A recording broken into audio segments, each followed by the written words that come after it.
In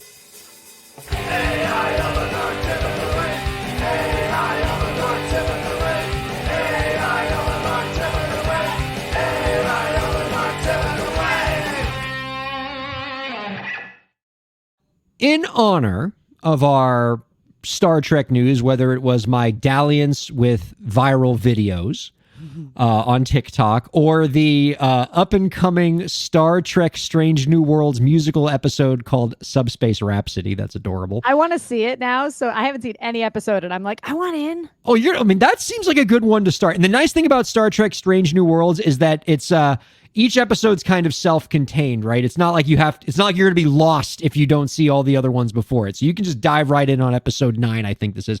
But we're getting off topic. In honor of all of these things, I asked the AI Overlord to help us with a tip of the week that was Star Trek themed, specifically about how our Star Trek friends can help us be more creative and come up with more creative ideas. So to set the mood here, greetings, creators across the universe. It's time to beam up our tip of the week, inspired by the crew of the Starship Enterprise from Star Trek The Next Generation Thursday show.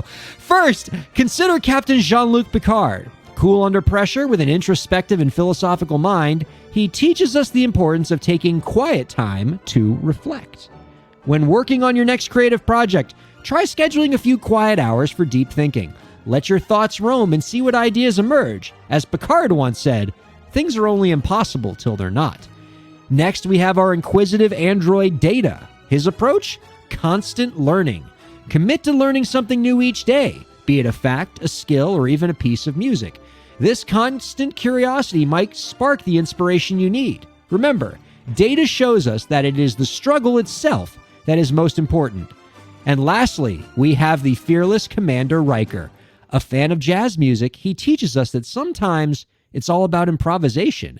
So step out of your comfort zone, improvise, take risks, and see where it leads you. So creators, channel your inner Data, Picard, and Riker this week. In the words of Picard, engage.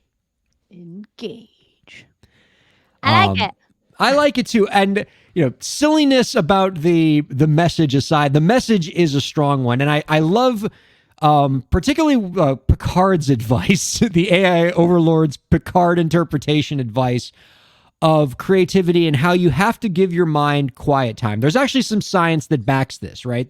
There are neurologists who say that the more time that your mind is spent in executive function, organizing tasks, planning things out, and those things that you need to do for day-to-day life, that's important, but you can't be creative doing that. If you want to be creative, you have to let your mind have the freedom to roam. Some people use meditation. Some people just have like quiet time where they're sitting out and looking at nature. If you ever say to yourself, man, I always get the best ideas when I'm in the shower, it's because it's the one time where you're just standing around not doing anything, so your mind has time to roam. Those quiet hours are critical for coming up with creative ideas. I don't know about you, I'm definitely a shower person when I get all my ideas. I look at rocks. I like walk to the shores and I'm like cleaning rocks, or I'm like picking up rocks, or I'm like rock hounding somewhere. Like that's my zen right there. Yep. And Commander Data's advice is good too about learning different things, sometimes outside of your own area. There's some neuroscience to support this as well. Oftentimes, some of the most successful creative professionals, whether it's in or out of arts, have a wide and diverse range of interests. They often enjoy doing things that have nothing to do with art. Maybe they have like a broad liberal arts education, and they take all of those random subjects that they know, and it finds their way into the main thing that they do. That's why there are studies that show that, for example, people who know 2 languages, or people who spent a significant period of their life living in a different country, or studied multiple majors in college, tend to have more creative ideas or just higher income potential because they're getting that perspective from different fields and different areas that they bring into their main hustle. I like it. Yeah.